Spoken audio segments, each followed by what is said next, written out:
गोकुळीच्या सुखा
गोकुळीच्या सुखा अंतपार नाही लेखा बाळकृष्ण नंदा घरी आनंदल्या नरनारी गुडिया तोरणे करते कथा गाती गाणी बाळकृष्ण नंदा घरी आनंदल्या नरनारी तुका म्हणे छंदे मन मोहिले गोविंदे बाळकृष्ण नंदा घरी आनंदल्या नरनारी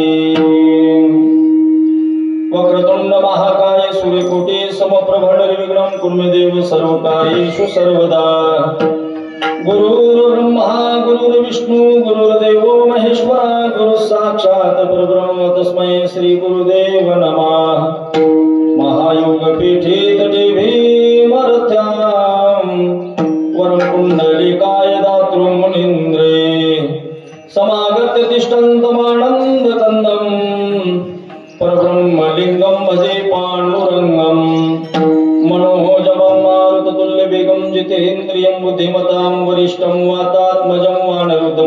श्रीरामदूतं शरणं प्रपद्ये लोकाभिरामं रणरङ्गधीरं राजीवनेत्रं रघुवंशनाथं कारुण्यरूपं करुणावकरन्तं श्रीरामचन्द्रं शरणं प्रपद्ये या कुन्देन्दु तुषारहर धवला या शुभ्रवरता विनावरदण्डमण्डितकरा या श्वेत पद्मासना ब्रह्माच्युत शंकर प्रभृतिभिर्देवै सदा वंदिता समं पातु सरस्वती भगवती निशेष जाड्यापहा यौन्त प्रविश्य मम वाचमिमां प्रसुप्तां सञ्जीवयत्यखिल शक्तिधर स्वधाम्ना अन्यांश हस्तचरण श्रवणत्वगादीन् प्राणान् नमो भगवते पुरुषायस्तुभ्यं पांडुरंगा करू प्रथम नमन दुसरे चरण संताची त्यांच्या कृपादाने कथेचा विस्तारू बाबाजी सद्गुरु दास तुका काय माझे वाणी मानेल संतासी गंजवू चित्तासी अपुलिया मस्तक हे पायावरे या वारकरी संताच्या गोकुळच्या सुखा अंतपार नाही लेखा बाळकृष्ण नंदा घरी आनंदल्या नरनारी प्रस्तुत प्रसंगी प्राप्त स्थळी सेवेकरता घेतलेला अभंग श्रीमंत श्री संत देहूचे सुप्रसिद्ध साधू सकल संत कंठभूषण अलंकापूर निवासी ज्ञानेश प्रिय तुकोबारा यांचा 4 चरणाचा कार्याच्या प्रसंगातील अभंग आहे। या अभंगामध्ये श्रीमंत श्री तुकोबारा आहे। भगवान श्रीकृष्ण परमात्मा गोकुळामध्ये प्रगट झाल्यानंतर एकंदरीत गोकुळातली जी काही परिस्थिती आहे, जी काही गोकुळातली अवस्था आहे, त्या अवस्थेचं त्या परिस्थितीचं भगवान परमात्मा प्रगट झाल्यानंतर जी गोकुळामधली स्थिती आहे त्या स्थितीचं वर्णन श्रीमंत श्री तुकोबारा या अभंगातून करतात। अभंगाचा सरळ सरळ भावार्थ असा आहे, गोकुळच्या सुखा अंतपार नाही लेखा। अभंग सोपा आहे, सगळ्यांच्या परिचयाचा आहे, सगळ्यांच्या पाठातला आहे। गोकुळामध्ये जे झालेलं सुख आहे त्या सुखाला अंतपार नाही असं श्रीमंत श्री तुकोबारा म्हणतात। म्हणजे ते सुख वर्णन करता येणार नाही, अवर्णीय सुख गोकुळामध्ये प्राप्त झालेलं आहे। म्हणजे ठीक आहे महाराज, ते गोकुळामध्ये जे एवढं अवर्णीय सुख असं प्राप्त झालं, ते प्राप्त झालेल्या सुखाचं कारण काय आहे त्याचं कारण श्रीमंत श्री तुकोबारा प्रतिपादन करतात। बालकृष्ण नंदा घरी आनंदल्या नरनारी। भगवान श्रीकृष्ण परमात्मा नंद बाबाच्या घरी प्रगट झाल्यामुळे गोकुळातील गोपाळांना गोपिकांना आनंद झाला, म्हणून आनंदल्या नरनारी। म्हणजे ठीक आहे, लेकरं जन्मत नाहीत असं नाही, पण असं एवढा आनंद होण्यासारखं त्या लेकराचं असं विशेष काय आहे, म्हणजे विशेष असं आहे त्या लेकराचं, ते लेकरू प्रगट झाल्यामुळं गोकुळामध्ये इतका आनंद साजरा होऊ लागला, त्या आनंदाचं तर वर्णनच नाही। तरीही ते कृतीतून आनंद सांगायचा झाला तर गुडिया तोरणे करती कथा गाती गाणी। गुड्या उभा केल्या, तोरण बांधले, दारामध्ये रांगोळी टाकल्या, सडा संमार्जन केलं, एवढंच नसून कथा करू लागले आणि त्या भगवान परमात्म्याचं गायन करू लागले। करते कथा गाती गाणी, गायनही करू लागले। ठीक आहे, भगवान श्रीकृष्ण परमात्मा नंद बाबाच्या घरी प्रगट झाले म्हणून कथा करू लागले, गायन करू लागले, गुडा उभा केल्या, तोरण बांधले। जे जे आनंदात्मक कृती आहे ती गोकुळामध्ये सर्व कृती करून झाली, पण परिणाम असा झाला त्या कृतीमुळं, त्या साधनेमुळं, कथा करण्यामुळं, गायन करण्यामुळं असा परिणाम झाला, तुका म्हणे छंदे मन मोहिले गोविंदे। भगवान परमात्म्याने त्या भगवंताच्या नामाचा छंद लागल्यामुळं ते सारखं गायनच करत होते गोकुळातले लोक। एवढंच नाही, कथा करायची बोलायचं असेल तर गोकुळातल्या लोकांनी, गोकुळातल्या गोपिकांनी, गोपाळांनी कृष्णाच्या शिवाय वेगळं बोलणंच नाही त्यांचं. असा एक विषय तो सगळ्यांचा हरी असा विषय गोकुळामध्ये झालेला होता. सगळ्यांचाच विषय म्हणजे भगवान श्रीकृष्ण परमात्मा. कृष्ण कृष्ण कृष्ण कृष्ण कृष्ण याच्याशिवाय दुसरा विषयच गोकुळामध्ये कोणताही नाही. म्हणून एकच विषय त्यांचा झाल्यामुळं भगवान परमात्म्याने त्यांचं मन ठेवलं नाही, तर मनच कृष्ण बनवून त्याचा छंद लागल्यामुळं. तुका म्हणे छंदे मन मोहिले गोविंदे, बाळकृष्ण नंदा घरी आनंद या नर नारी. असा अभंगाचा सरळ सरळ भावार्थ आहे. अगदी नियोजित वेळेमध्ये आपण चिंतन करण्याचा प्रयत्न करू. कारण तसं तर सप्ताहातलं कीर्तन आहे आणि काल्याचं कीर्तन आहे. काल्याच्या कीर्तनाला मर्यादित वेळ म्हणजे अशी वेळ मर्यादित नसते, पण आता अलीकडच्या काळामध्ये मर्यादा घालू लागल्यामुळं आणि त्यातल्या त्यात इथं तर जास्तच मर्यादा आहे. हो, इथं जास्तच मर्यादा म्हणजे 12 वाजल्याच्या आधी सोमवार सोडायला येत नाही म्हणून कीर्तन उशिरा सुरुवात करा, असंच आहे का? मी एवढं ताणून घेत पळत आलो सकाळला. होय हो, झपकन असतो गाडी म्हणतात काय घ्या. तुम्ही म्हणलो असतो नीट नाही महाराज म्हणून पडला म्हणलो असतो. आम्हाला नीट बोलत नाहीत लोक तोंडावर. आता ते महाराजांना राग येऊ नये म्हणून पाया पडणं, या महाराज म्हणणं तोंडावर, पण ते पाठीमागे नीट बोलत नाहीत. असले खरं त्याचे धंदेच आहे. आम्हाला काय करायचे, काही का म्हणणं 4-5 हजार देता पकड झालं, काय करताना महागारी शिवाय कुणाला देत नाहीत लोक. हो, नियम म्हणजे नियम आहे. वास्तविक पाहता श्रीमंत श्री संत मोतीराम महाराजांनी घालून दिलेली परंपरा, आजची ही कार्याची कीर्तन रूपी परंपरा गुरुवर्य बाबांची सेवा आहे. बाबा जशी सद्बुद्धी देतात, तुम्ही सर्वजण जशी माझ्यावर कृपा करतात, पांडुरंग परमात्मा जसं करून घेतील त्या पद्धतीनं उर्वरित वेळेमध्ये आपण चिंतन करण्याचा प्रयत्न करू. आणखीन एक विशेष सूचना म्हणजे सर्वच एकाहून बळी आहेत. आता सर्वांचा नामनिर्देश नाम उल्लेख करणं व्यवस्थित वाटणार नाही. सगळ्याचेच नाव जर घेत बसलो तर वेळ इथं चिंतनाची संपून जाईल. आणि तसं तर नाव घ्यायला तुमचं नाव मी घेव म्हणजे तेवढी माझी पात्रता नाही. हो, कारण नाव घेण्याकरता सुद्धा पात्रता लागते, म्हणून तशी माझी काही पात्रता नाही. मी सगळ्यापेक्षा लहान आहे आणि तुम्हाला सगळ्यांना माहिती आहे मला गायन जमत नाही, बोलायला जमत नाही. बोलता बोलता आता बैठकीमध्ये जे कोणी बसत असतील माझ्यासोबत त्यांना अनुभव आहे, हे बोलत बोलत येड्यावणी काही बी बोलतोय मी. तसं बोलत बोलत जातो येड्यावाकडे शब्द. म्हणून तुम्ही सर्वजण माझ्याहून ज्येष्ठ आहात, श्रेष्ठ आहात, गुणीजनही आहात. म्हणून त्या निमित्तानं एक आपलं लेकरू म्हणून मला सांभाळून नेण्याचं काम करा. तसं तर दोन्हीही पक्वाजे एक एकापेक्षा बळी आहेत. पुन्हा त्यातल्या त्यात पहिला बदलून गेलेला मे बी बदलावच म्हणून आला, पण येड्यात काढतात माणसं. तसं येड्यात जरी काढलं तर काय नाही, गुळीत कृपा करतो नाही तर कोणतं. हा, सुंदर आहे सुरुवातीला वाजवणारे ही.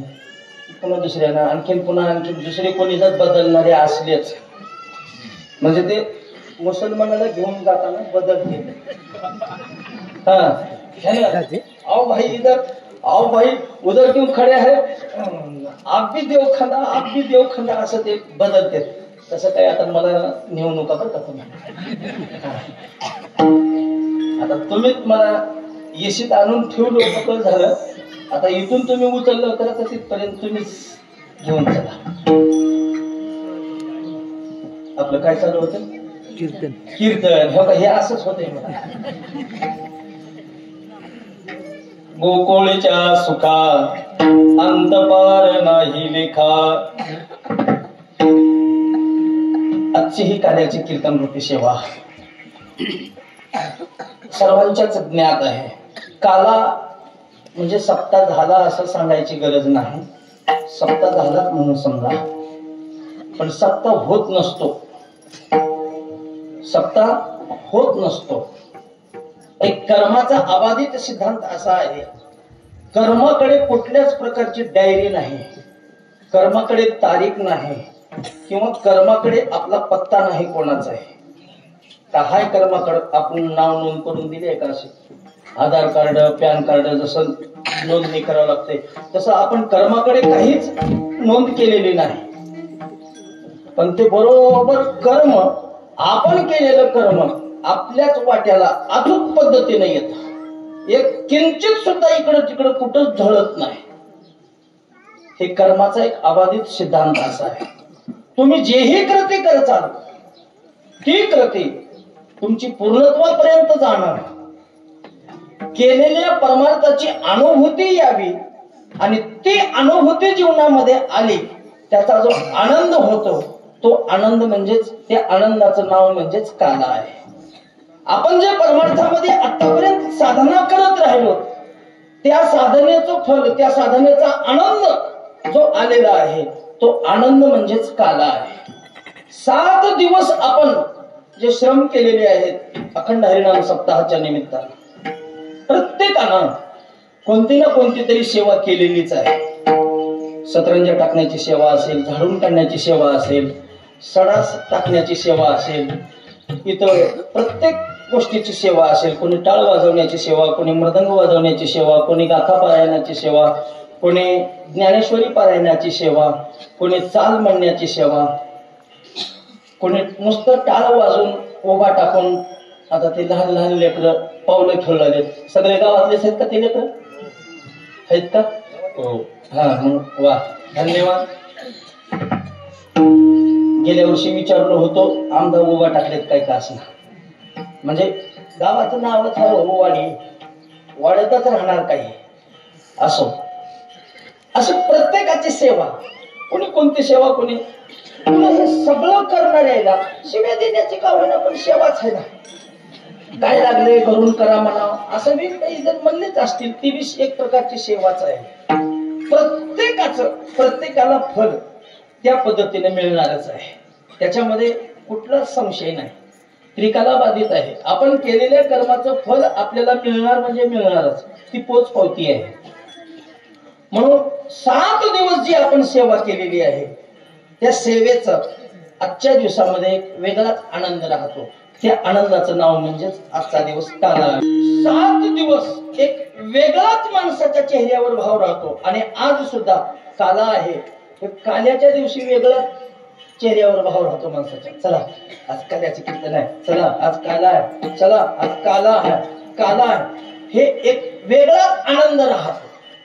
7 दिवस आज जो आनंद राहतो तो आनंद पाहता येत नाही. चला कीर्तन आहे येऊ, तुम्ही चला पुढे. मालक जर कीर्तनाला निघाला, आज कीर्तन आहे, चलायचे लवकर, बसा चहा करते. तिकडे भाजणी करी आज म्हणाले या टाइम झालाय कीर्तनाचा सुरुवात करायची म्हणून म्हणाले करते.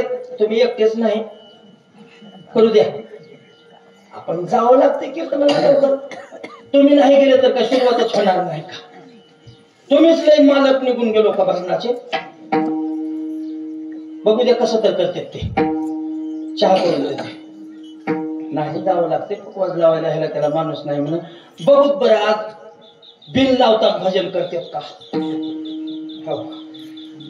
एवढं म्हणल्यावर मी ती ऐकत नाही. नाही जावं लागते तसं तर मत नसते.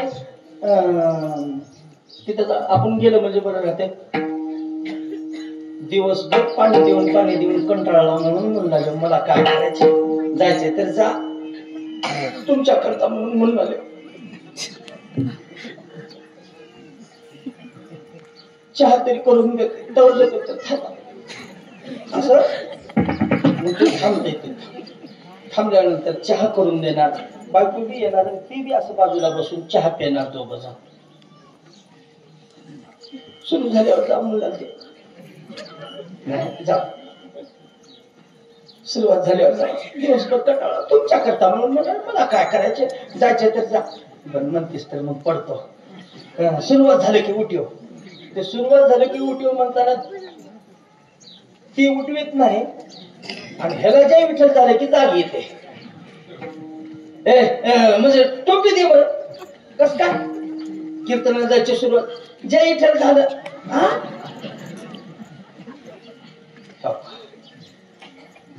7 दिवस हायगाई करतात, पण आजच्या दिवशी हायगाई नसते. चला चला चला चला, एक वेगळा आनंद राहतो.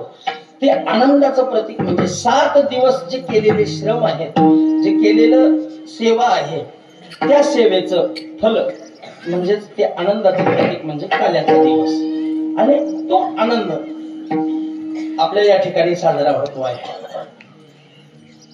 म्हणून परमार्थ करत असताना, जीवनामध्ये कुठलीही साधना करत असताना, त्या साधनेचं जर फल प्राप्त झालं, फलपदरामध्ये पडलं, तर त्या साधकाला आनंद वाटतो.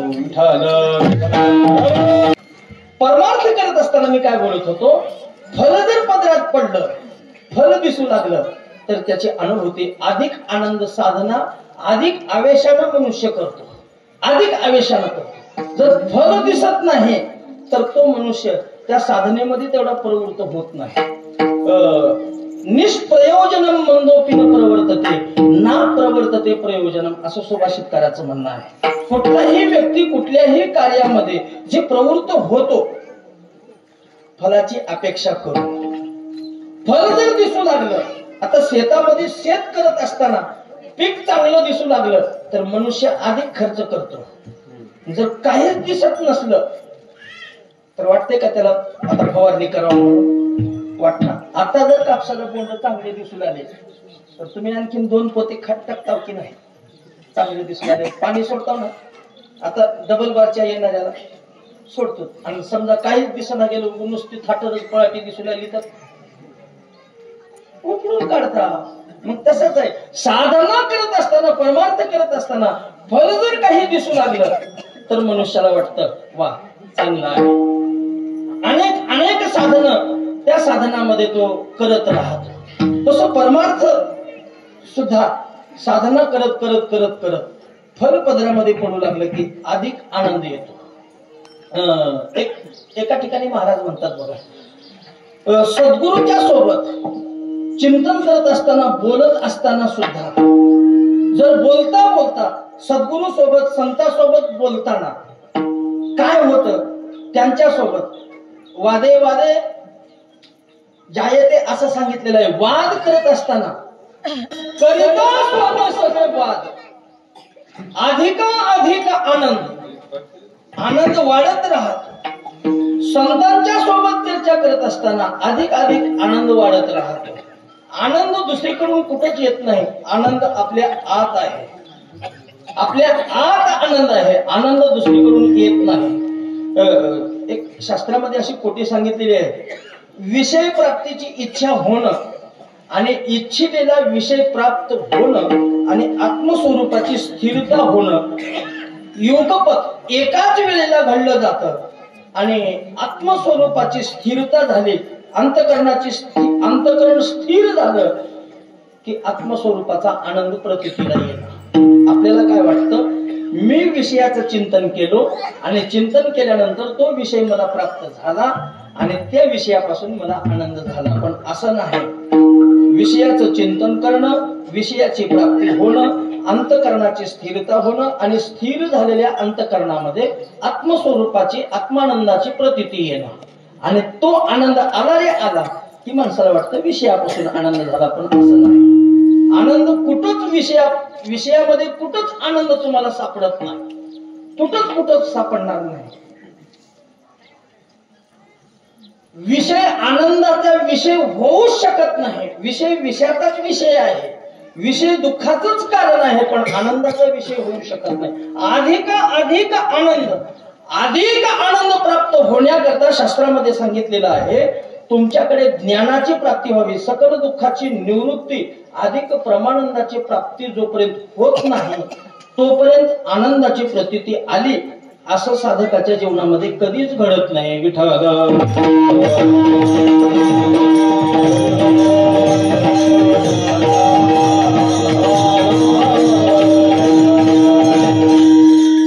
दुःख निवृत्त व्हावं आणि आनंदाची प्राप्ती व्हावी, पुन्हा दुःखाचा विषय बनू नये, पुन्हा दुःख नको आहे. पण आपलं तसं नसतं. आपल्याला आनंद झाला असं वाटतं, पण पुन्हा दुःख समोर येऊन उभा टाकतं. सुख पाहता जवा पाडे, दुःख पर्वता एवढे. पुन्हा लगेच दुःख. ते लयरूप चिंतनाची पद्धत सांगितली बघा. पुन्हा पुन्हा पुन्हा पुन्हा पुन्हा पुन्हा चिंतन, पुन्हा तोच विषय पुढे येणं, याला लयरूप म्हणतात. लयरूप निवृत्ती आणि आत्यंतिक निवृत्ती, दुःखाची आत्यंतिक निवृत्ती म्हणून सांगितले, मग आनंदाची प्राप्ती म्हटलेली आहे. आत्यंतिक निवृत्ती, लयरूप निवृत्ती नको. आता केस काढले पुन्हा येणारच नाहीत का? येतात ना, येतात पुन्हा, त्याला लयरूप म्हणतात. पण पुन्हा केस येऊच नये त्याच्याकरता काय करावं लागत? लपून तापवायचं, फिरवायचं, पुन्हा तिथं केस येणार नाही. याला आत्यंतिक निवृत्ती म्हणतात. तसं दुःखाची आत्यंतिक निवृत्ती व्हावी आणि आनंदाची प्रतीती यावी, तो आनंद चिरकाळ टिकतो. आपलं आत्यंतिक निवृत्ती होत नाही, पुन्हा तेच पुन्हा तेच पुन्हा तेच असं होत. तसं चिरकाल सुखाची प्राप्ती आपल्या जीवनामध्ये व्हावी त्याच्याकरता साधना करावी लागते.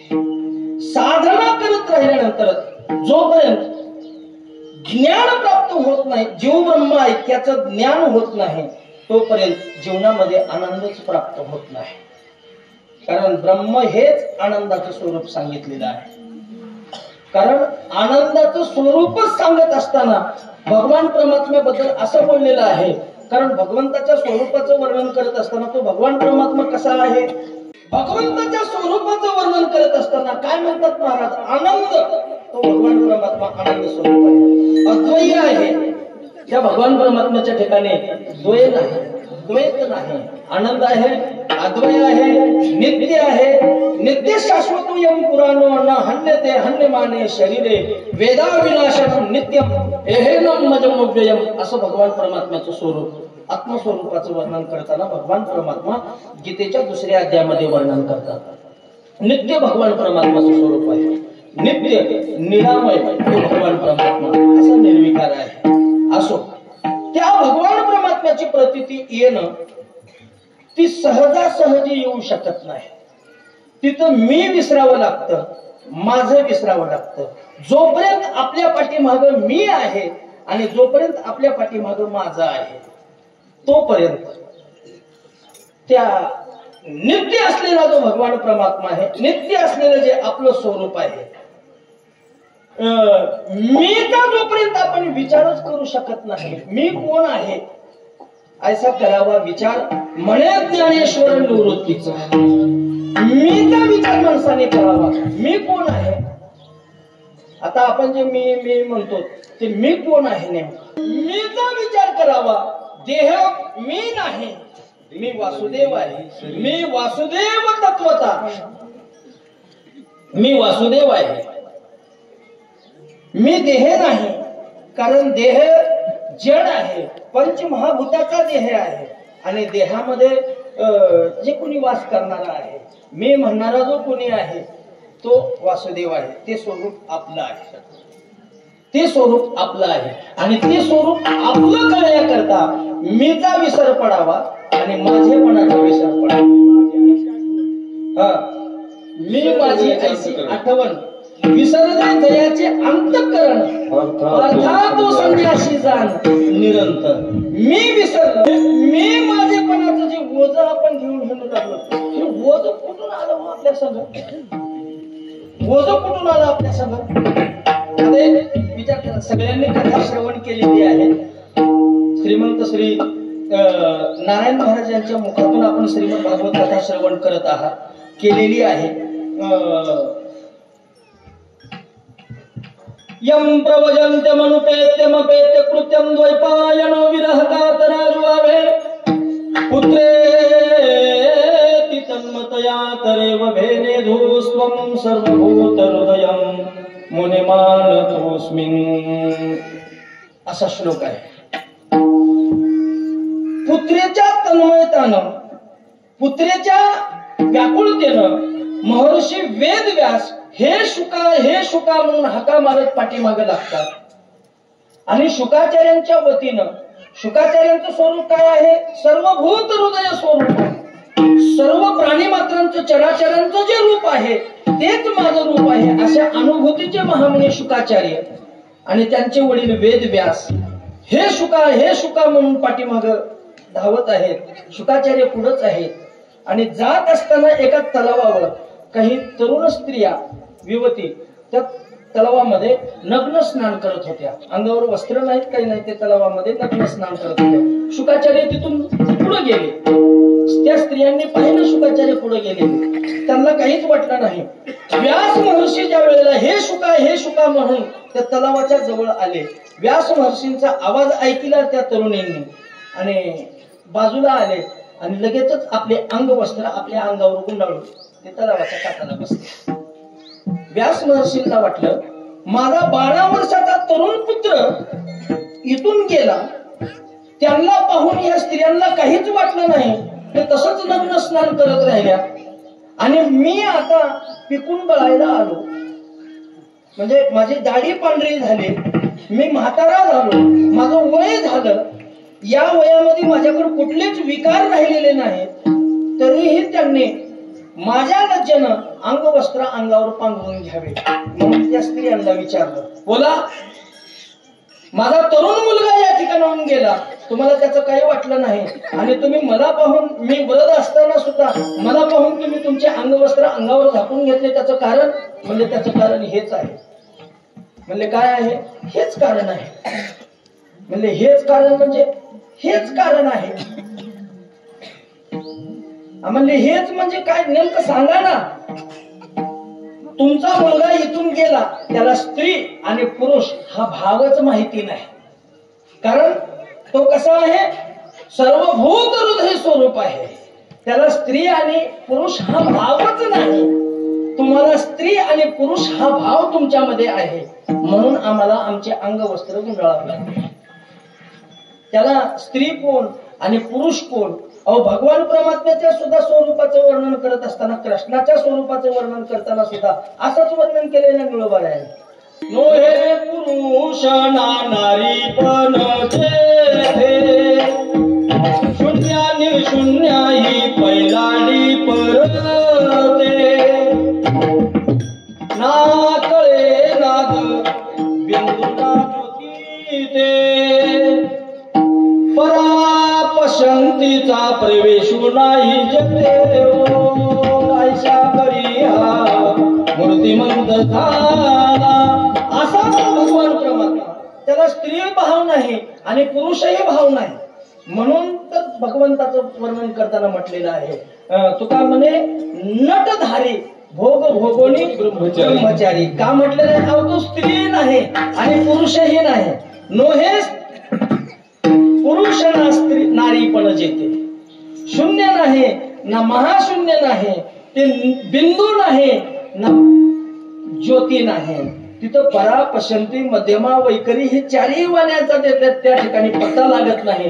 असा तो भगवान परमात्मा तरी हा मूर्तिमंत झाला असं म्हणतात. म्हणून त्या भगवंताला म्हटलेलं आहे भोग भोगोनी ब्रह्मचारी. असो, पुढे चला. असा तो भगवान परमात्मा आणि असं ते स्वरूप महामुनी शुकाचार्यांचं. त्यावेळेला वेदव्यासांना लक्षात आलं की आपला पुत्र आपल्या पुढे गेला आणि हे ज्या वेळेला शुकाचार्यांनी संवाद ऐकला त्या स्त्रियांचा आणि वडिलांचा, तिथंच गड्डा आला बघा. तिथंच गड्डा आला. व्यासांच्या लक्षात आलं. व्यासांनी सांगितलं, शुका जातो ना, पण जाता जाता राजा जनकाची भेट घेऊन जा. शुकाचार्यांनी वाटलं मी आईच्या गर्भातून बाहेर पडल्या मी वनामध्ये आलो आणि माझ्यापेक्षा राजा जनक श्रेष्ठ का? बाप म्हणला राजा जनकाची भेट घेऊन जा, ते तर राजे आहे. त्याला प्रजापालन करायचं आहे, त्याला घर आहे, सगळं काही असताना सुद्धा ते आमच्यापेक्षा श्रेष्ठ केलं का? हो का? अभिमान लागे सुखाचे पाठी व्यासे उपराटे दृष्टी केली. म्हणजे ठीक आहे, जातो तर जायचं. ते सेवकाला सांगितलं मी सुख आले म्हणून सांगा. आता हे मी कुठून आलं?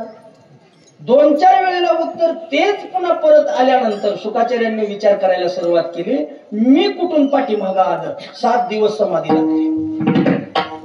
मी विसरलं. जनकाला या म्हणून सांगण्याची गरज पडली नाही, जनक स्वतः आला. तिथं मीचा विसर पडला. तसं देवाला आपल्याकडे या म्हणण्याची गरज नाही. अहो देव स्वतः आपल्याकडे येतो, पण मी विसरलं की, माझं विसरलं की. दृश्य पदार्थ जे असतील ते दृश्य पदार्थ हरपावेत आणि जनार्दनाचं स्वरूप दिसावं. एवढंच नाही, जी आपली विषयाकार असलेली वृत्ती आहे ती विषय स्वरूप असलेली वृत्ती निवृत्त व्हावी आणि निर्विषय असलेला निर्विकार असलेला जो भगवान परमात्मा आहे त्या भगवत स्वरूपाची वृत्ती व्हावी. पण काय करणार? तुका म्हणे कैसे आंधळे हे जन गेले विसरून खऱ्या देवा. या मार्गाने गेल्यानंतर सहज आनंदाची प्राप्ती होणार आहे. पण आपण या मार्गावर आंधळे आहोत असं जगद्गुरु तुकोबारांनी म्हटलं. सहज मी आंधळागा निज निराकार पंथे वृत्ती हे निवृत्त झाले जन न दिसे तेथे. मी माझे हरपी, मी आणि माझं पण दूर जाऊ देव. ते हरपावं, मी हरपावं आणि माझंही हरपावं. जाऊ दे दुरे एकची घोंगडी पांघरू हरी. पण आपल्यातलं मी जात नाही आणि माझं जात नाही. काही करायला गेलं की मी आठवतेच बघा.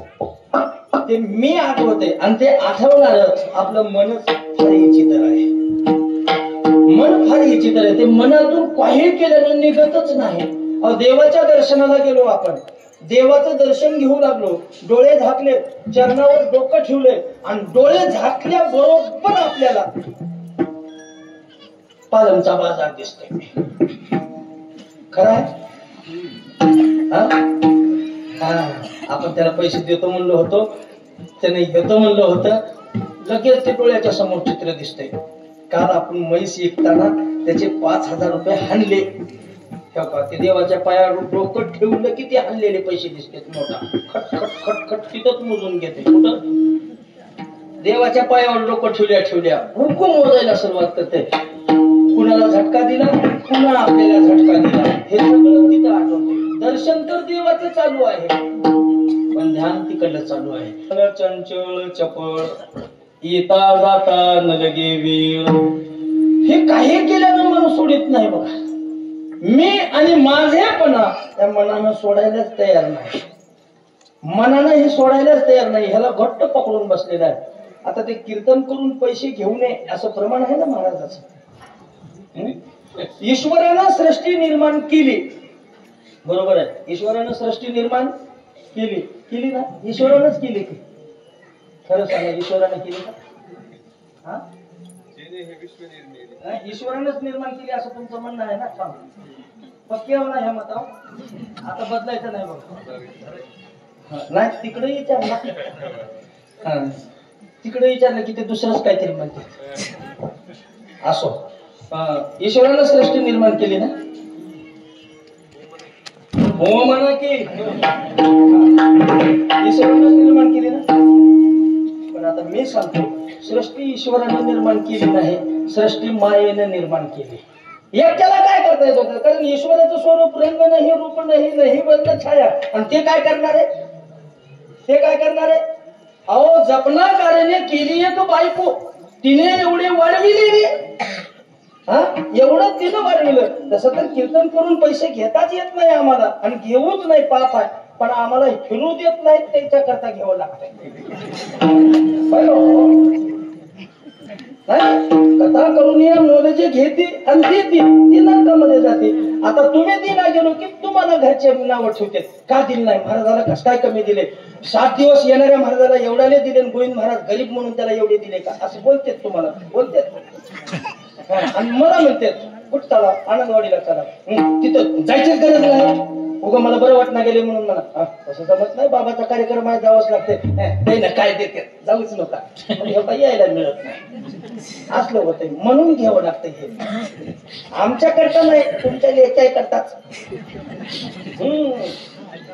लेख्या करता म्हणल्यावर जास्त देते म्हणून मी म्हणाले तसं. हो असं हे असं आहे. माया फार ही चित्र, माया फार ही चित्र. अहो ब्रह्मादिक जिनेचे बाळू लागती पाया असं म्हटलेलं आहे. मग तुमची आमची तर काय करत आहे.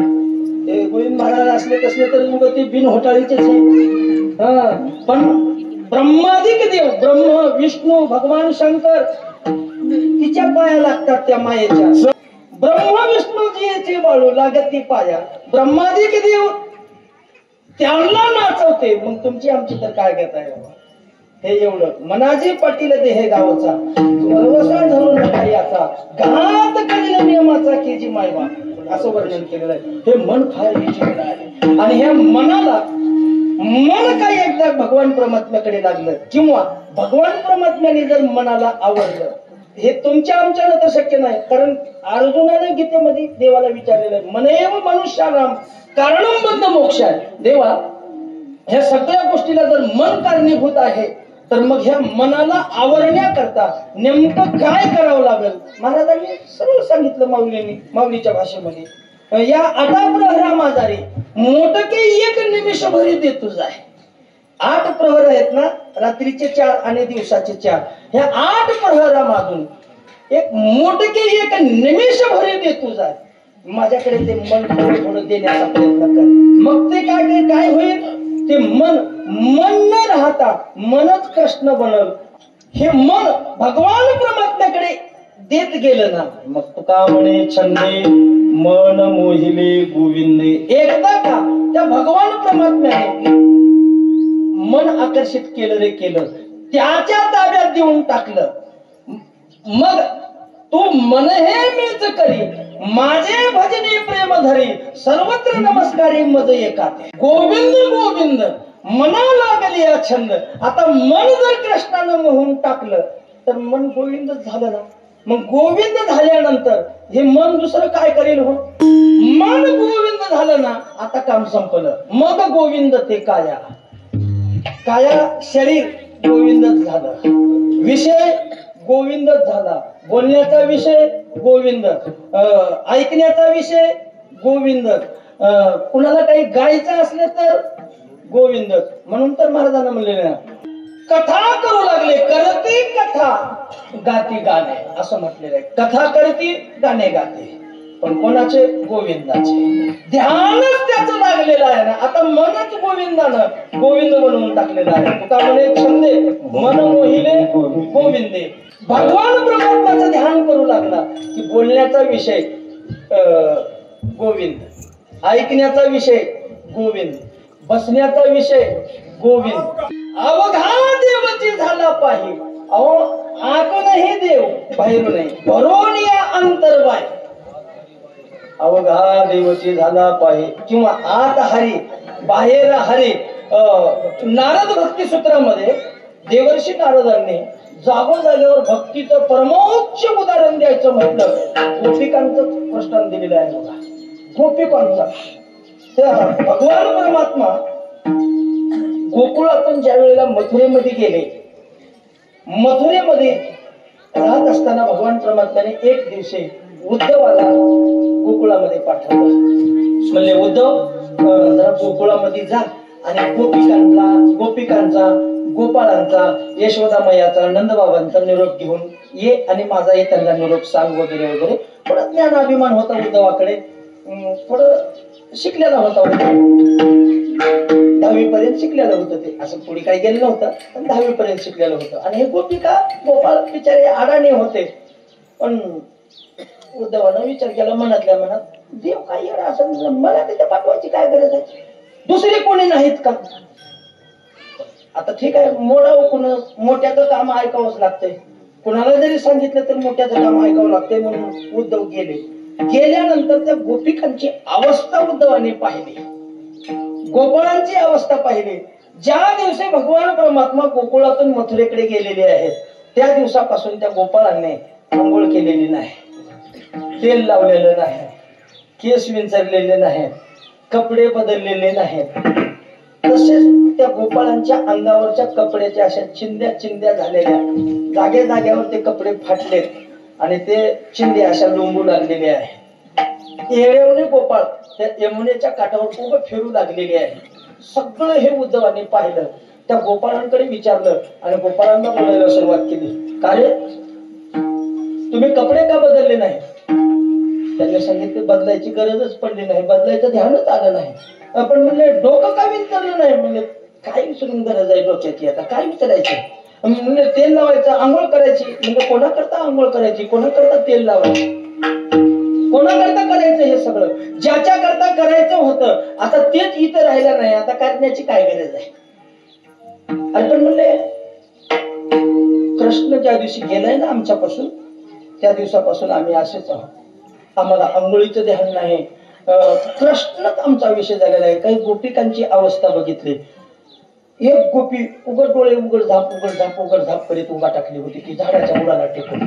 उद्धवाने सांगितलं, म्हणले असं उघड झाप डोळे का करू राहिलेस? ते म्हणजे काय करू, उघड झाप करू नका. म्हणजे पण झालं तरी नेमकं काय सांग? तू डोळे उघड झाप करू लागलेली आहेस, नेमकं काय झालं? कशा करता तू डोळे उघड झाप करतेस? म्हणजे मी त्याला इसरण्याकरता डोळे उघड झाप करते. म्हणजे कोणाला इसरण्याकरता? म्हणजे ते इथं राहत होते का नाही नंद बाबाचं कार्ट, त्याला इसरण्याकरता. म्हणजे काय होऊ लागले? म्हणजे काही नाही, डोळे उघडले की बाहेर दिसू लागले आणि डोळे झाकले की आत बी दिसू लागले. आत हरी बाहेर हरी, हरीने घरी कोंडीले. आता भगवान परमात्मा या ठिकाणी राहिला ना, इथं येऊन राहिला, म्हणून मी त्याला विसरण्याचा प्रयत्न करते. डोळे झाकले तर तो आत दिसू लागलेला आहे, डोळे उघडे ठेवले तर ते आत बाहेर दिसू लागलेलं आहे, म्हणून मी त्याला विसरण्याचा प्रयत्न करते. पुन्हा पुढलं दुसरी गोपिका बघितली, ती पाय एक वर करून असं उभा टाकलेली होती खांबाप्रमाणे, दुसरा पायच खाली ठेवणार. अर्धा तास बघितले उद्धवाने विचार केला, अर्धा तास झालं बघू लागला ते पाय खाली ठेवला गेलेले आहे. म्हणले होय. ते म्हणले काय पाय वरी कस काय केलीस? म्हणजे तेच कळना गेले मला कुण्या ठिकाणी ठेवावं. म्हणजे जमिनीवर ठेवायचा, जमिनीवरच ठेवायचा. मला हे माहिती आहे जमिनीवर पाय ठेवायचा, पण देवाच्या डोसक्यावर. ती गोपिका उद्धवाला बोलते, हे उद्धव मी पाय कोण्या ठिकाणी ठेवू? कहा पगडारू देखे आनेला, देखे तो सब वहीने घेरा.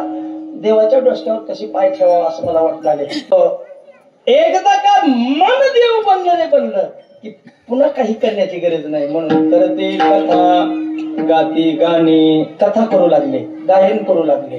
अहो म्हणले ठीक आहे, हे बरोबर आहे, पण मन त्यांचं देव झालं ना, मग करते बी त्यांची तशाच पद्धतीची. म्हणजे गुढिया तोरणे करते, कथा गाती गाण गुढिया करू उभा केल्या, तोरण बांधले.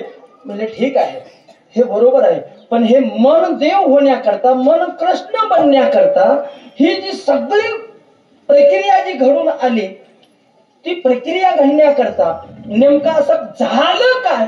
काय झालं म्हणजे अहो प्रवेश भितरी केला देवे. मग काय झालं? देवानं आत प्रवेश केला रे, केला की काय होत? नंदराजा घरी आनंद झाला, कृष्ण जन्माला, कान्हा जन्माला. भगवान परमात्मा गोकुळामध्ये नंद बाबाच्या घरी प्रगट झाले. नंद बाबाच्याच घरी का? दुसरीकडे म्हणायला नाही, नंद बाबाच्या घरी का? मन हे नंद आहे, मन हेच नंद आहे आणि वृत्ती ही यशोदा आहे. वृत्ती यशोदा आणि मन नंद आहे. वृत्ती भगवान परमात्म्याच्या सन्मुख जर लागली तर मन हळूहळू वृत्तीच्या पाठीमागे जातं आणि मन सुद्धा देव बनून जातं. म्हणून नंद बाबा घरी भगवान श्रीकृष्ण परमात्मा प्रगट झाले. अंतःकरणामध्ये भगवान परमात्मा प्रगट झाले, पण भगवान परमात्मा प्रगट झाल्यानंतर कुठली साधना केलेली? म्हणजे काही साधना नाही, फक्त कथा करणं, गायन करणं एवढी साधना त्यांनी केली. कथा करणे आणि गायन करणे, भगवंताचं नामचिंतन करणे. तू काहीच करण्याची गरज नाही, माझं भजन करत राहा. नाथ महाराज हरिपाठामध्ये वर्णन करतात, अहो दुसरं काहीच करण्याची गरज नाही. हरे हरे म्हणता कार्य सिद्धी. साधनाचे सार, सगळ्या साधनाचं सार एवढंच आहे, केवळ भगवान परमात्म्याचं नामचिंतन. आणि तेच गोकुळामध्ये करत होते. नुसतं करीत होते असं नाही, तर त्यांचं ते विषयच त्यांचा कृष्ण बनलेला होता, गोपिकांचा. काल्याचं कीर्तन म्हणून आता ते गोपिकेच बोलून जातो. प्रमाण सगळ्यांना माहिती आहे, पाठही आहे. गोपिकांचा विषयच कृष्ण बनल्यामुळं ते दही दूध घेऊन इकायला जर चालल्या तर ते काय म्हणत होत्या? गोविंद घ्या कोणी दामोदर घ्या गे, तव तव हसती मथुरेच्या गे. ते बाजारात जरी गेल्या तर ते म्हणायच्या गोविंद घ्या, दामोदर दही घ्या, दूध घ्या असं म्हणायचं नाही. दही घ्या, दूध घ्या नाही नाही, गोविंद घ्या, कृष्ण घ्या, दामोदर घ्या. कोणी एकी भुलली नाही, विकिता गोरस घ्या म्हणे हरे. ते मथुरेतल्या बाजारातल्या लोकांनी ऐकलं आणि तिला बोलायला सुरुवात केली. तिचा हात धरला. म्हणले काय म्हणालेस? म्हणली काही नाही. काय आलेस? दही आणलं. आणि म्हणलेस काय? गोविंद घ्या, गोपाळ घ्या, दामोदर घ्या असं म्हणणार राहतंय का? दही दूध म्हण की. म्हणले तेच म्हणलं ते. मग ते म्हणलं तर मग काय म्हणलं ते? दुसरं काय म्हणलेस? त्याला बघितल्यापासून मी ते हे म्हणायचं विसरूनच गेले. म्हणजे काय? देखीला डोळा बैसला म्हणे. म्हणजे कुणाला बघायचं? बघितल्यानंतर म्हणले ते नंद बाबाच्या घरी नाही का आनंदाने आणणार. आता नंद बाबाच्या घरी भगवान परमात्मा प्रगट होणं, नंद बाबाच्या घरी प्रगट झाला का दुसरीकडे भगवान परमात्मा प्रगट झाला? मथुरेत भगवान परमात्मा प्रगट झाले. मग मथुरेत आनंद व्हावं ना. मथुरेत का आनंद नाही? मथुरेत आनंद का नाही त्याचं कारण सांगतो. मथुरेत भगवान परमात्मा प्रगट झाला आणि आनंद उत्सव गोकुळामध्ये होऊ लागला. नुसता मथुरेमध्ये जन्मच देवाचा आहे, पण प्रागट्य भगवान परमात्म्याचं गोकुळामध्ये आहे. प्रगट कर. हे मथुरेतला आणि गोकुळातला संबंध सांगू का कसा आहे ते? महाराज तुमची माफी मागू ना. संन्यासासारखा संबंध आहे बघा. मथुरेमध्ये भगवान परमात्मा जन्म प्रगट होणं, संन्यासाच्या अंतःकरणामध्ये भगवान परमात्मा प्रगट होणं. वसुदेवानंद देव आनंद की. पण पुन्हा एक भीती राहते. संन्यासी माणसाला असं नाचायला आणि उड्या मारायला येईल, कारण ते गादीवर राहतात ना. त्याला ते गादी आडवी येते. नाचाव कसं, उड्या कसं मारावं. आपल्या वारकरी संबंध हातभर इकडं हातभर तिकडं, कसे उडी मारा, कसे करा. काय तुम्ही 16 वर्ष धोक्याचं म्हणलं तर मी जमतंय. पुन्हा पिकल्या पानाचा हिरवा असं बी म्हणलं तर जमतंय. जमतंय हो. इथं बंधन नाही. तसं गोकुळामध्ये प्रगट भगवान परमात्मा होणं म्हणजे भक्ती मार्गातला सुख. आणि मथुरेमध्ये भगवान परमात्मा प्रगट होणं, योगी संन्यासी हे चिंबूस माणसं मी म्हणणार. कारण योगी संन्यासी हे चिंबूस माणसं, त्याला आनंद प्राप्त झालेला ते दुसऱ्याला देतच नाही तो. पण आपल्या भक्ती मार्गामध्ये आनंद वाटत राहतात. घ्या रे होऊ नका रान भरे. ते तसं योगी म्हणतात का बघा बरं, घ्या रे होऊ नका रान भरे. समाधी लावणार आणि एकटंच बसणार. साधना करायची म्हणलं की एकटंच. बाबा म्हणायचे संन्यासी मेला आणि सांधवाटी गाला म्हणायचे. हे बाबाचे शब्द आहेत. कोण आहे संन्यासाचा? आपल्याला वैभव आहे म्हणून आनंद सगळ्यालाच वाटीत राहता येतो. तसं बाळकृष्ण नंदा घरी आनंद सगळ्यांनाच आनंद झाला. आणि त्या आनंदाचं प्रतीक म्हणून नंद बाबाच्या घरामध्ये एकच गर्दी झाली. मला बघू द्या कृष्णाला, मला बघू द्या कृष्णाला, पाहू द्या ग. एक धावती एकी पुढे वाटी ताटी सुंदवणे, एकूण एकाच्या पुढे धावू लागल्या. आणि बघितलं बाहेर आलं रे आलं की ते मग गायनाचे उडे आपुलियाचे बाहेर आल्याबरोबर ती दुसरीला म्हणायची यशोदेला मुलगा झाला, यशोदेला मुलगा झाला. एवढ्या आवेशामध्ये आपण ती एकुणिकीला सगळ्यांना सांगू लागल्या. म्हणजे हो, सगळ्याला सांगू लागल्या नाही, अख्ख्या गोकुळामध्ये मात पसरली, पुत्र झाला यशोदेला. आणि गोकुळामध्ये कळाल्याबरोबर त्या गोकुळात जी अवस्था प्राप्त झाली, गोकुळामध्ये जी अवस्था प्राप्त झाली ते महाराज म्हणतात शब्दात वर्णन करण्यासाठी. गोकुळामध्ये जे चरित्र भगवान परमात्म्याने केलं त्या चरित्राचा उच्चार करावा. कोणतं चरित्र गोकुळामध्ये केलं? चालत असताना भगवान परमात्म्याने चरित्र केलं आणि गायी चालित असताना जे चरित्र केलं त्या चरित्राचा गोकुळामध्ये काल्याच्या कीर्तनामध्ये उच्चार करावा. इकडं भगवान श्रीकृष्ण परमात्मा गोकुळामध्ये प्रगट झालेले आणि कंसाला समजलं तुझं लागी वधी उपजला मजा आधी. त्यानं पैजेचा इडा ठेवला आणि महाबल नावाचा ब्राह्मण उठला. कंसा, तुला एवढी भिण्याची गरज नाही, मी मारून येतो तुझ्या शत्रूला, मी मारून येतो. म्हणजे शत्रू बलवान आहे. पुतना गेलती, त्यानं पुतनेला सुद्धा मारून टाकले. ते नारायण महाराजाकडून तुम्ही ऐकलं भागवतामध्ये. पुतनेला मारून टाकले. सोशियली पुतना धन्य धन्य म्हणे नामा. पुतनेला मारले, त्याचा अभंग तयार झालाय. नामदेव महाराजांनी धन्य म्हणून म्हटलेला आहे. आणि तू गेल्यानंतर म्हणला देवा येड आहेस, म्हणला तू, हे कंसा येड आहेस म्हणला तू. ती पुतना येडी होती. कंसाने म्हणला पुतना कशाची येडी? ते गटाची अध्यक्ष होती म्हणूनच येडी होती म्हणला. कंसानं सांगितलं ती गटाची अध्यक्ष होती आणि आता तिला तालुक्याच्या गटाचं अध्यक्षपद मिळणार होतं म्हणून तर गेली की म्हणला दिमाका. आणि उगोच्या उगोच आम्हाला कुठं तर जायची गडबड राहावं आणि ते गट राहावं. उगोच बायको म्हणणार मीटिंग हा मीटिंग मीटिंग. मी एका दिवशी गेलोच त्याच्या मीटिंग मध्ये, बघावं काय ते काहीच नाही. तू पैसे दिले नाहीस, हिनं पैसे दिले नाही, हिनं एवढं यादच दिलं नाही, तिनं यादच दिलं नाही, तिनं जास्तच घेत हे पाहिजे. आणि मी म्हणलो हे राहते मीटिंग मध्ये, तुम्हाला इथं कोणी या म्हणले जाते गेले. डायरेक्ट पळत आनंदवाडीला आलो. मीटिंग आहे मीटिंग आहे मीटिंग आहे मीटिंग आहे लिखून म्हणणार तर मी म्हणणार मीटिंग आहे मीटिंग आहे. ती लिखून घेऊन बसा. पुतना गेलती, तेव्हा तसं नाही म्हणला. पुतना मी मारतो म्हणून गेलती, मी मारित नाही म्हणला, मी मारायला लावतो असं. ठीक आहे म्हणजे बघ अर्ध राज्याची टीका.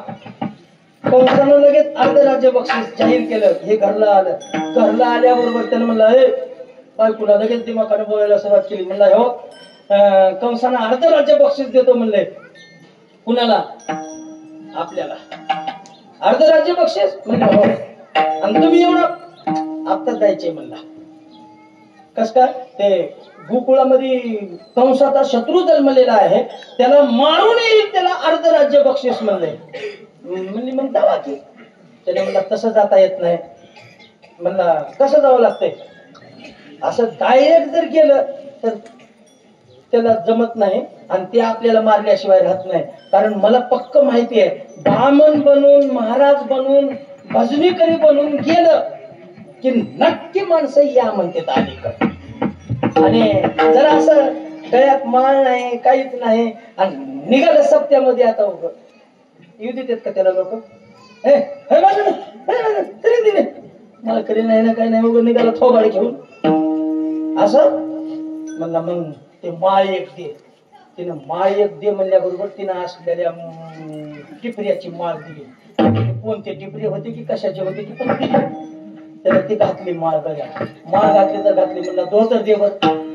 तिनं म्हणजे आत्ता धोतर कशा करता? ते म्हणला बामण नेसत नाही का धोतर? हा तसलं धोतर नेसायचे मला बामणासारखं. आणि ते धोतर तिने दिलं आणि ते बायकोला विचारले बामणाचं धोतर कसलं राहते? तिने म्हणली मला तर कुठं माहिती आहे बामणाचं धोतर कसं. लग्नात सुद्धा तुम्ही बामण बोलविलेलं होतं. म्हणला हो लग्नात बी बामण बोलविलेला होता. मग सांग की. तिने म्हणली मी उगं दुरून दुरून ऐकली त्याला पंचा म्हणते बघा म्हणली. मला एक श्लोक येते त्या धोत्राचा अर्धाच येते तेवढा अर्धाच म्हणून दाखवतो. पाठ करावं लागतंय. भटश्च काष्टम शरणम घुसयती. हो का? इति गोविंद उवाच. नाहीतर तुम्ही खरंच पुस्तक काढून बघताल कुठलं तर. भटश्च काष्टम शरणम घुसयती. बामणाच्या काष्ट्यातून सरडा पलीकडे घुसून जाते. एवढा पोकळ राहते. आता मी जे उड्या मारणं गेलो का नाही, मला सुद्धा भीती वाटणार आहे. मलाही ढिलं झाल्याने वाटलं इथं जर कळालं तर करा काय. म्हणून हे थोडं पुन्हा पुन्हा कवा खाली सारखं ओळवलं. तिनं म्हणजे पंचा म्हणतात. पंचा म्हणजे 5 जागी बामणाचं धोतर खवलेलं राहतंय, त्याला पंचा म्हणतात. नेसलं कस तरी धोतर नेसायचं होतं, तसलं नेसलं. लगेच त्या बामणानं म्हणला हे पडशी दे बर म्हणला. ती कसली राहते दे की म्हणला पडशी. तिनं महाग एक कोणची पुडी एक कोणची साडीला शिवलेली होती ती कोणची ती दिली. त्यानं पंचांग टाकलं म्हणजे ते निघालं.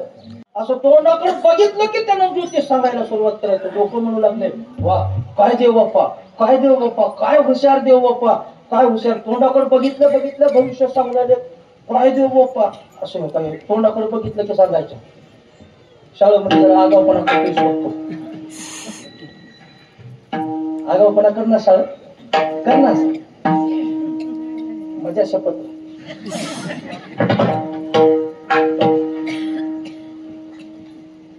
तू दिसायला गरीब आहेस पण जरा आगाव आहे. मधून तळ करतोस हा ते. आता ते कुठलं का असणार आपल्याला काय करायचं पण चांगलं आहे. ते गरीब पण संगतीने बिघून झाले. असं तोंडाकडे बघितलं की भविष्य सांगायचं त्या ब्राह्मणानं. असे लहान लहान गोपाळ आले.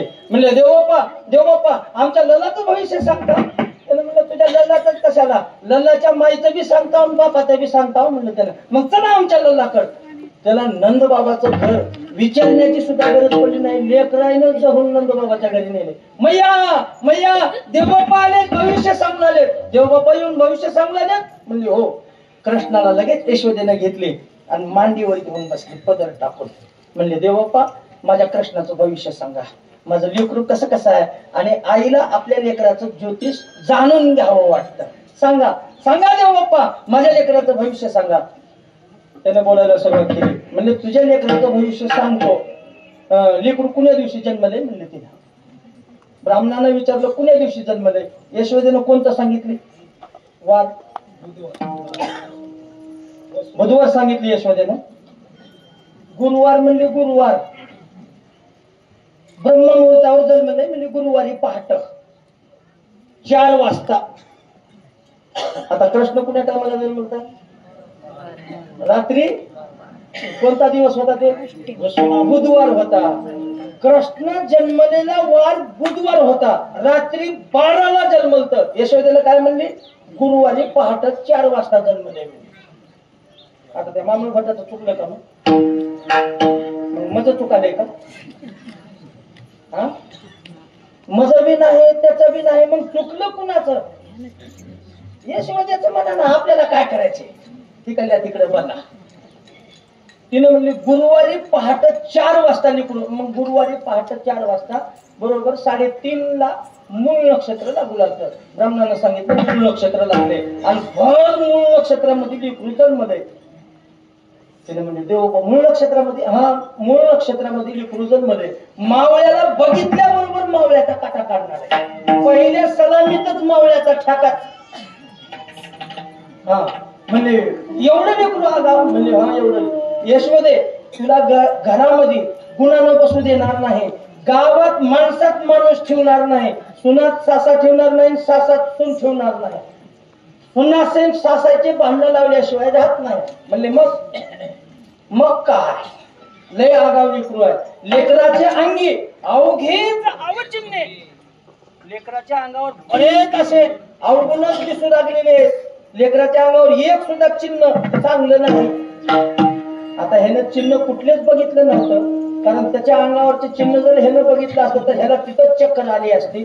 कारण त्याच्या अंगावर चक्र होतं म्हणून ह्याला चक्कर आली असती.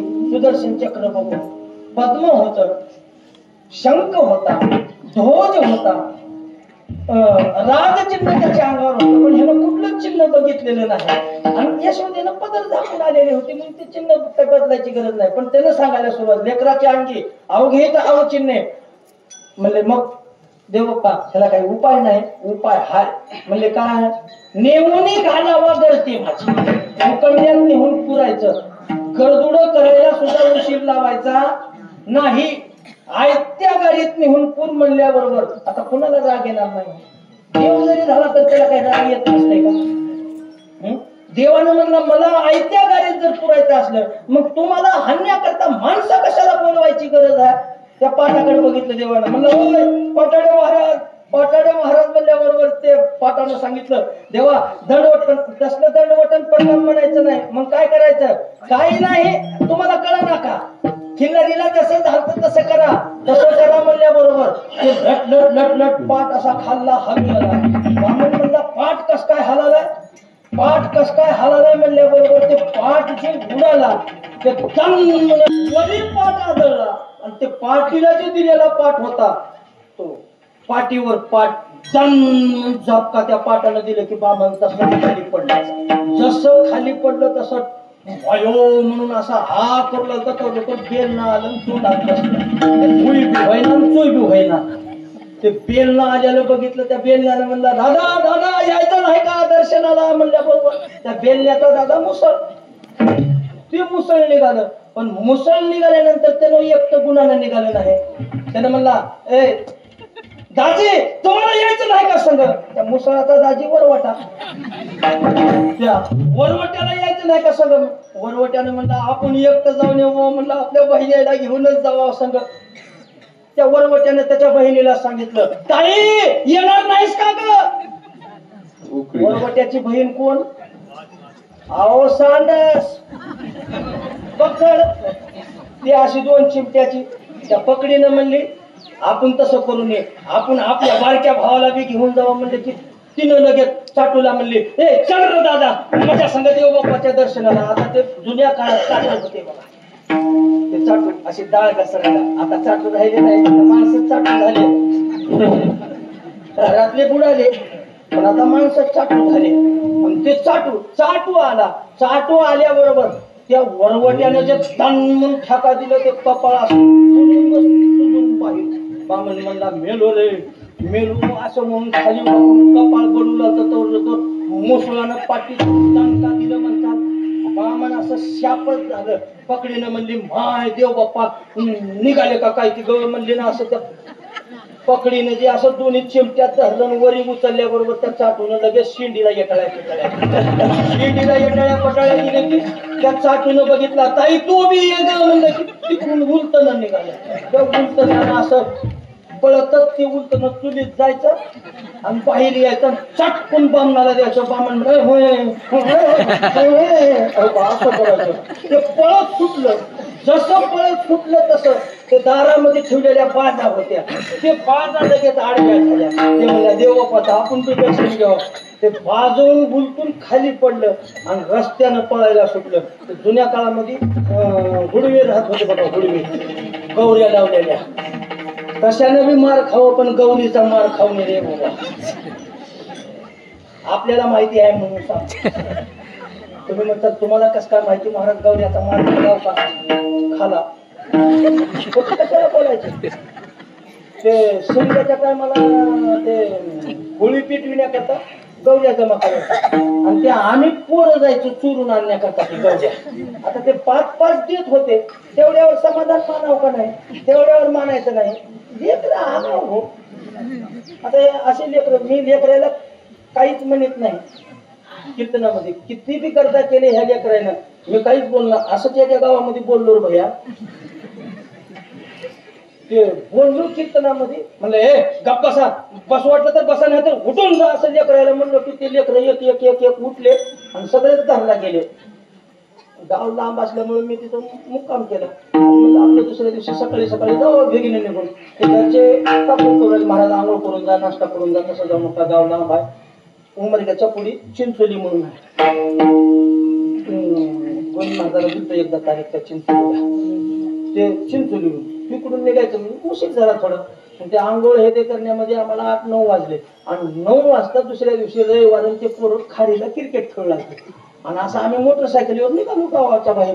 मोटरसायकलीवर निघालो त्याच्यातल्या एका पोरानं बघितलं रात्री ते कीर्तनाला आलेलं पोरग आणि त्यानं बाकीच्या पोरायला बोलवून घेतले. चला रे महाराज चाला बघा, महाराज चाला बघा. मग ओढला आले पोरं सगळे हुर्रे करून पुढे नाचून आले. बरं नुसतं नाचला गेले दुःख तोंड्या चाला.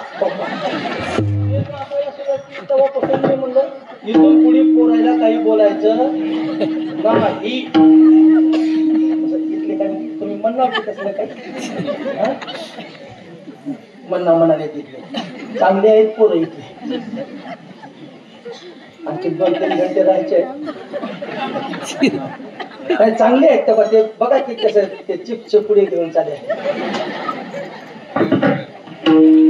असं ती महामूळ तिथून ते झप त्याच्या तोंडावर ते गौऱ्या लागू लागल्या. तोंड सुजून असं पिवलं झालं. ते चटके दिलेलं पाठीवर कातडे निघालेले. ते तोंड हे सुजलेलं सगळं अंग सुजून बम झालं. बामणाचं निघाला असं शिवारातून पडलं होतं.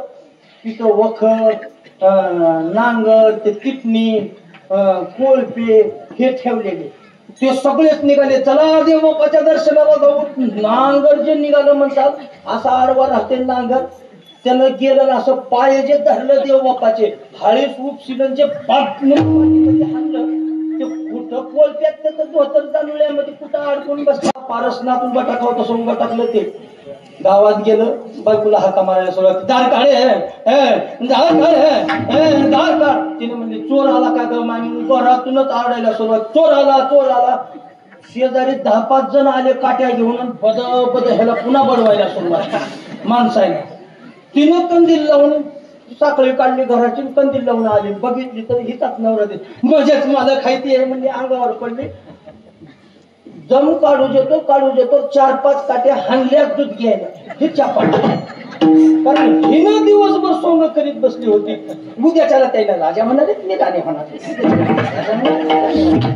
इकल्या खांद्यावर एकदा पसरतात इकल्या खांद्यावर एकदा.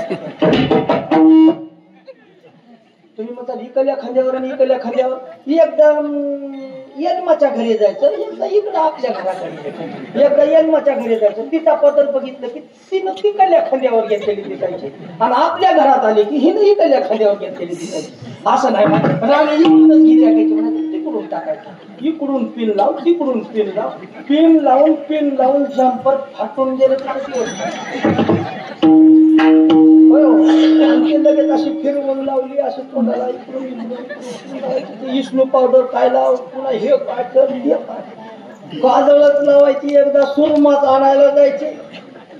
एकदा नकनीच करायची. असं करत करू ते दिवसभर तिचा नखऱ्यातच गेलेला. म्हणून संध्याकाळी 4-5 काट्या खाली. ती काट्या खाल्यानंतर तिच्या पाठीत आग जे पडली म्हणताला अंगामध्ये. बाकीच्या लोकांना करतात वाजून मी बाहेर 12 वाजून गेले तरी ते आणखी कीर्तन तिकडं ते महाराष्ट्रात राग झाले आणि इकडे हे बोंब झाले. असं म्हणलं की लोक गेले नाही तिकडल्या तिकडं. त्यांना म्हणलं जरा गरम पाणी कर. तिथं हाणलं तर हाणलं पण इथं जे मारायला लावले इथं मारा गरम पाणी कर म्हणजे तिनं पाणी उकळलेलं होतं. तिनं उकळलेलं पाणी त्या शिशीत पडलं पाठीवर ठेवली. होय पुन्हा मारलं सांगायची मला. आता ते शिशी उचलायचा बेपत्ता. त्याला म्हणलं शिशी उचलले. तिनं शिशी जशी उचललं तसं हिच्या पाठीच्या कातड्याच्या शिशी सांगत आधीच सुजून बम झालेलं. दुसऱ्या दिवशी कंसाकडे गेला दरबारामध्ये आणि बोलायला सुरुवात केलं. कंसा नाच सोडून दे. नीट नाही नाच सोडून दे. 5 घंटे बी काल्याचं कीर्तन करते वाटा नाही हे ना. आता तर कुठं मामापट गेलेलं आहे. मग आता पुन्हा बोलणं कसं करायचं. घाबरू नका. आपलं कीर्तन म्हणजे सत्यनारायणाची पूजा आणि आपलं कार्याचं कीर्तन सारखंच राहते. नवीन नवरदेव नवरीचं लग्न झालेलं सत्यनारायणाला बामणाला बोलवलं. येता उशीर झाला बामणाला. बामणानं सांगितलं देवबापा कुठवर आला. निघाले हो का चाटुरीच्या पुढे आला. चौरंग ते सगळं मांडामांडी करून ठेवलं. या लवकर सोयरे गर्दा करून आलेत म्हणले त्या पोराला. म्हणल्याबरोबर ते बामाना आलं पाटावर बसलं. नवरदेव नवरीला बसवा पाटावर बसवा. डोळ्याला पाणी लावा. डोळ्याला पाणी लावलं. मामा म्हणा आत्मा स्मृती स्मृती पुराणयुक्त भूजनम करिष सत्यनारायण महाराज की जय. त्या वैकुंठामध्ये देवर्षी नारद गेले असताना विष्णू भगवान परमात्म्याला देवर्षी नारदांनी विचारलं बरं का, हे भगवान परमात्मा, मृत्यू लोकामध्ये सर्वसामान्य जीवाला मुक्त होण्याकरता कोणता उपाय आहे? सत्यनारायणाची पूजा. प्रथमाध्याय हा असं करीत करीत 4 आद्य संपले आणि 5व्या आद्याला सुरुवात केल्याबरोबर तिकडून एक माणूस परत आला. म्हणला, देव बाप्पा का जरा पोतीला वाटी म्हणला. कस काय? वरना पुत्र पडले म्हणला,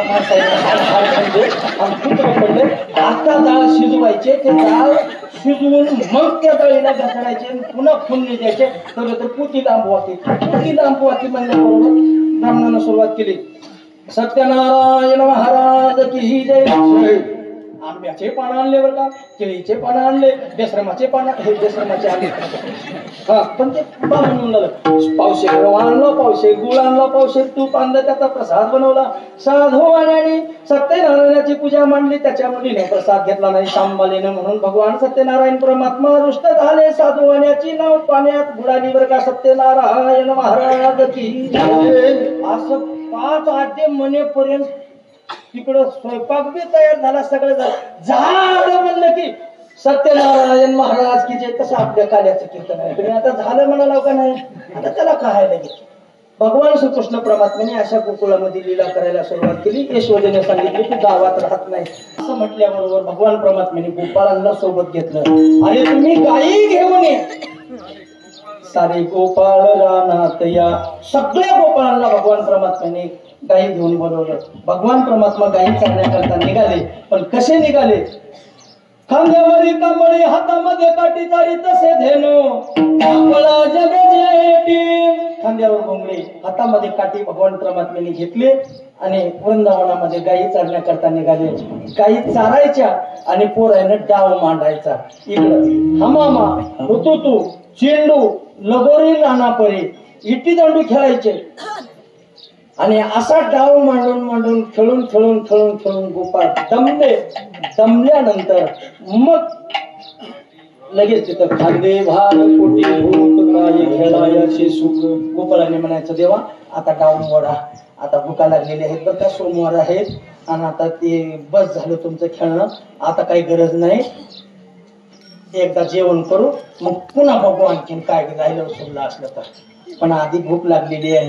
असं म्हणल्याबरोबर भगवान परमात्म्याने सर्व गोपाळांना अष्टकमळ आकृतीमध्ये गोलाकार पद्धतीमध्ये बसवलं आणि मध्यभागी भगवान परमात्मा उभा टाकले. महामुनी शुकाचार्य राजा परीक्षितीला वर्णन करून सांगत असताना वर्णन करतात, भगवान परमात्मा त्या गोपाळांच्या मध्यभागी उभा टाकले. त्यावेळेस कसे होते ते भगवान परमात्मा? डोक्याला मोरपीस लावलेलं देवाच्या आणि गोपाळांनी भगवान परमात्म्याच्या गळ्यामध्ये वनमाली म्हणजे वनातले फुलांचे जेवढे काही वनामध्ये फुलं तयार झालेले होते, निर्माण झालेले होते, तेवढ्या फुलांचा असा हार भगवान परमात्म्याच्या गळ्यामध्ये घातलेला होता. भगवान परमात्म्याने आपलं उपरलं कमरेला बांधलेलं होतं आणि मुरली त्या उपरणी बांधलेल्या कमरेमध्ये खाल्लेले होते. असं शृंग वेत्रेच पात्रे. कारण भगवान परमात्म्याने वाम कुक्षे म्हणजे एका बाजूला भगवान परमात्म्याने असं ते आपल्या हातामध्ये प्रसाद घेतलेला आणि सर्व गोपाळांना तो भगवान परमात्मा प्रसाद वाटवतो. गोपाल कृष्ण श्री संत नागुराव महाराज, मोतीराम महाराज, असा प्रसाद गोपाळांना भगवान परमात्म्याने वाटला. तोच काल्याचा प्रसाद पंढरपूरला वाळवंटामध्ये केला जातो आणि अखंड हरिनाम सप्ताहाच्या निमित्तानं तोच प्रसाद नामचिंतनानं ज्यांचा अंतःकरण शुद्ध पवित्र झालेला आहे ते आजच्या दिवशी आपल्याला सेवन करायला मिळतो. आपण आनंदवाडीकर भाग्यवान मंडळी आहात. महाराजांचंही या ठिकाणी आगमन झालेलं आहे म्हणून महाराजांच्या चरणी दंडवत प्रणाम. उपस्थित सर्वच गुणीजन मंडळी, मृदंगाचार्य, गायनाचार्य एक होऊन बरे, कारण तुमच्यानी बरा दिसत असेल. तुमच्यामुळं आपण थोडं लांबलं समजा, म्हणजे तुमच्यामुळं लांबलं म्हणजे तुमच्या म्हणण्यामुळं हो आनंद वाटू लागला. तुम्ही चांगलं म्हणू लागला नाही तर महाराजांना आपल्यावरच आदळलं बघा असं होऊ नये. आता झालंच की म्हणलं तरी बी काय, नाही म्हणलं तरी बी काय, आता असं म्हणून असंच भगवान परमात्म्यांनी गुरुवर्य नागुराव महाराज, मोतीराम महाराजांनी असंच तुमच्या कंठाला आणखीन सुस्वर बनवावं आणि गंधर्वासारखं तुमच्या कंठातून गायन निघावं ही बाबांच्या चरणी हनुमंतरायाच्या चरणी प्रार्थना करतो। आणि वादक मंडळींना सुद्धा असाच भगवान परमात्म्याने अधिक त्यांच्यावर कृपा करावी, इंद्राची कृपा व्हावी तुमच्यावर अधिक पद्धतीने, कारण इंद्र स्वतः मृदंग वाजवतात म्हणून, आणि इंद्र हे हाताची देवता आहे, हातामध्ये ताकद यावी अशा पद्धतीनं तुम्हाला हे खूप खूप धन्यवाद। ऐकणारी मंडळी सुद्धा तुम्हालाही धन्यवाद अशाच पद्धतीनं, कारण गावाचं नावच आनंदवाडी आहे। हां, पुन्हा माईक सिस्टीमवाली आमचे माऊली साऊंड सर्व्हिस, कारण माऊलीची ना आमची भेट 2-3 ठिकाणी होते समजा, इकडे रणेसारगाव भागामध्ये कोंडगिरवाडीला, पुन्हा इथं आनंदवाडीला, अशा उत्तर तुमच्या एका सिस्टीमच्या 2 सिस्टीम व्हाव्यात, एका माईकचे 2 माईक व्हावे तुमच्या, म्हणजे हे फुटून नाही का। हां, म्हणजे हां आता एक माईक आहे ह्याच्या जोडीला दुसरं यावं, म्हणजे काय म्हणते ते दोन्हीचे 4 व्हावं, 5चे 50 व्हावं, येल मांडवाला जावं असं तुमचं झालंय का? पहिल्या पकवाजाचं झालं नाही वाटत। हा, पहिल्या पकवाजाचं नाही व्हायला, त्याचं बी व्हावं दोन्हीचे 4, म्हणजे पाकिट घ्यायला ती मोकळं झाले हो। असं अशा पद्धतीनं सर्वांना सर्व सुखीनं संतो सर्व संत निरामया, सर्वांचंच त्या ठिकाणी कल्याण व्हावं अशी बाबांच्या चरणी प्रार्थना करतो। झालेली सेवा गुरुवर्य बाबांच्या चरणी समर्पित। उपस्थित सर्व श्रोते सज्जन मायबाप गुणीजन टाळकरी मंडळी, महाराज मंडळी, आमच्या इकडले भाले मामा, आमच्या परिसरातले, तुम्ही जरी तुमचे म्हणत असलात तरी आमचे आहे भाले मामा, कारण उदंड आहे। अशाच पद्धतीने सर्वांचंच कल्याण व्हावं याच ठिकाणी सेवेला पूर्ण। बोलण्याच्या ओघामध्ये माझ्याकडून एखादा चुकीचा शब्द गेला असेल तर ते आपलं लहान लेकरू समजून क्षमा मागतो, उदाहरण क्षमा करतात अशी भावना भगवान परमात्म्याकडे करतो। बोलिले करो वेडे वाकुळे उत्तरे करा क्षमा अपराध, महाराज तुम्ही सिद्ध करविले तैसे केले कटकट, वाकुळे का नीट देव जाणे तुमच्या पायाच्या प्रसादे, काही बोलिलो विनोदे मद क्षमा करणे संती नोहे, अंगभूत विभूती नोहे हा उपदेश, तुमचे बडबडिलो शेष तुमच्या कृपेचे कुसने जन्मो जन्म तुका ज्ञानेश्वर माऊली।